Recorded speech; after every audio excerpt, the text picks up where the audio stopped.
হরে কৃষ্ণ কৃষ্ণ কৃষ্ণ হরে হরে, হরে রাম রাম রাম হরে হরে।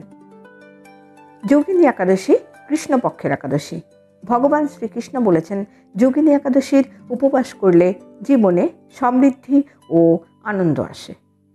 এই উপবাস পালন করলে ৮০,০০০ ব্রাহ্মণকে অন্নদানের সমান পুণ্য লাভ করা যায় এবং মানুষ তার সমস্ত পাপ থেকে মুক্ত হয়ে পুণ্যবান হয়। এই একাদশীর উপবাস খুবই শুভ ফলদায়ক। এই একাদশীর আগের দিন দশমী তিথিতে নিরামিষ অন্নহীন যে কোনো খাবার খাওয়া যেতে পারে। একাদশীর দিন লবণ ছাড়া খাদ্য গ্রহণ করা উচিত। প্রথমে স্নান সেরে একাদশী ব্রতের সংকল্প গ্রহণ করতে হয়। এরপর কলস প্রতিষ্ঠা করতে হয়। শ্রীবিষ্ণুর মূর্তিটি কলসের উপর স্থাপন করা হয়। পূজা করে রাত্রি জাগরণ করতে পারলে খুবই শুভ ফল পাওয়া যায়। দ্বাদশীতে সকালে দাতব্য কাজ শেষ হয়। হলুদ রঙের ফল, হলুদ মিষ্টি ও কিছু লাড্ডু এদিন লক্ষ্মীনারায়ণকে নিবেদন করার পর এগুলিকে বিতরণ করা উচিত। এতে কাজে বাধা কেটে যায় এবং ব্যবসার শ্রীবৃদ্ধি ঘটে। এই দিন অবশ্যই তুলসী গাছে দুধ, হলুদ ও মধু মিশিয়ে জল ঢালুন। এটি গৃহে খুবই মঙ্গল ঘটে।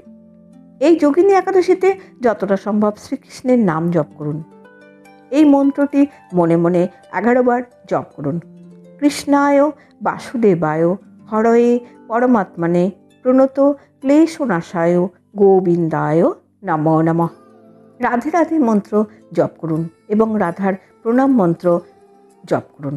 তপ্তকাঞ্চন গৌরাঙ্গীং রাধা বৃন্দাবনেশ্বরী বৃষভানু সুতং দেবী তাং নমামি হরিপ্রিয়ে। এছাড়া মহামন্ত্র কীর্তন করুন। সবশেষে শ্রী বিষ্ণুর প্রণাম মন্ত্র পাঠ করুন। নম ত্রৈলোক্য পূজিত সদা বিজয় বর্ধন শান্তিং কুরু গদা পানে নারায়ণ নমস্তুতে। এই একাদশী পালনের মূল যে মন্ত্র পাঠ করলে আপনি সর্বক্ষেত্রে শুদ্ধ লাভ করবেন সেটা হলো নম ভগবতে বাসুদেবায় নমঃ। অর্থাৎ আমি পরমেশ্বর ভগবান বাসুদেবকে প্রণাম জানাই। আভ্যন্তরীণ শান্তি ও মোক্ষের জন্য এই মন্ত্রটি অবশ্যই এই একাদশীতে পাঠ করবেন। এটি খুবই শক্তিশালী মন্ত্র।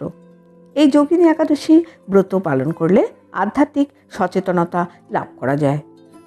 ভগবান বিষ্ণুর প্রতি বিশ্বাস, আস্থা এবং ভক্তি বৃদ্ধি ঘটে।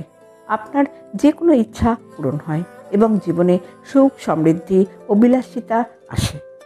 আষাঢ় মাসের কৃষ্ণপক্ষের এই একাদশী পালনে সর্বপাপ মুক্তি ঘটায়।